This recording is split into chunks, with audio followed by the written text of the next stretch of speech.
अस्सलाम वालेकुम दोस्तों, तुसी देखते पे हो पाक पत्रकार तो मैं जो दोस्त है अहमद फरास। दोस्तों सब तो पहले रिक्वेस्ट है चैनल को सब्सक्राइब कर लो, फेसबुक वाले बराबर बहुत अच्छे पेज को फॉलो कर लो।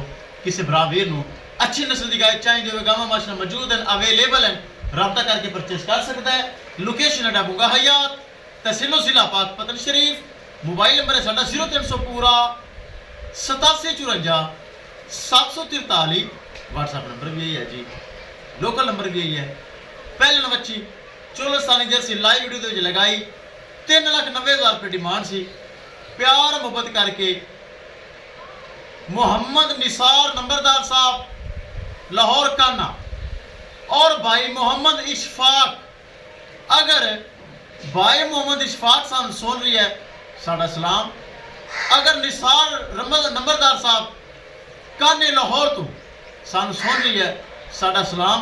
साडे अकाउंट दे विच ट्रांसैक्शन की 3,50,000 रुपए की 40,000 रुपये डिस्काउंट किया। 3.5 लाख रुपए दे विच बच्चे की कोई कीमत नहीं। ये तोहफा है वीर है, ये निसार भाई नंबरदार साहब तो मोहम्मद इशफाक भाई दे छड़ी है। अल्लाह ताला मालिक तो नसीब करे। कैमरामैन साहब गड्डी आ चुकी, गड्डी नंबर एक चीज करो क्लियर तो करो ले चलो जी। पहले फर्स्ट टाइमर लगाई सी लाइव वीडियो 4 गाँव वो तो सेल हो गई, तय रही सी भी गई। ले चलो जी ले चलो। अल्लाह ताला भाई निसार नंबरदार साहब और भाई मोहम्मद इशफाक जिन्हें साढ़े अकाउंट में लगाई पेमेंट 3.5 लाख रुपए की गब्बन बच्ची पहलन ए जा रही।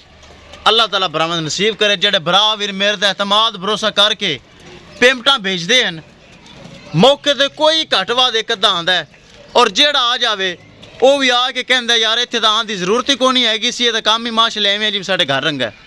माहौल ही ऐसा है अल्लाह के हुक्म नाल। ते ए माशाल्लाह जा रही लाहौर काने।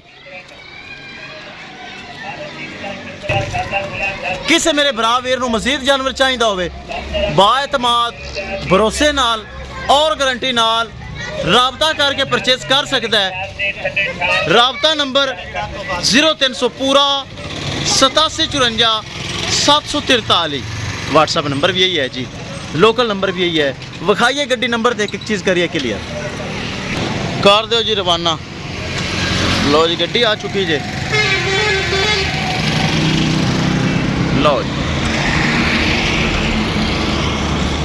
लोड भी मेरे ख्याल हो ही गई, भज के चढ़ गई। लो जी गाय हो गई रवाना, लोड हो गई।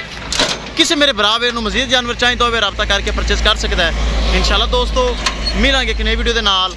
अपने फराज दोस्त दे इजाजत, अल्लाह निगहबान।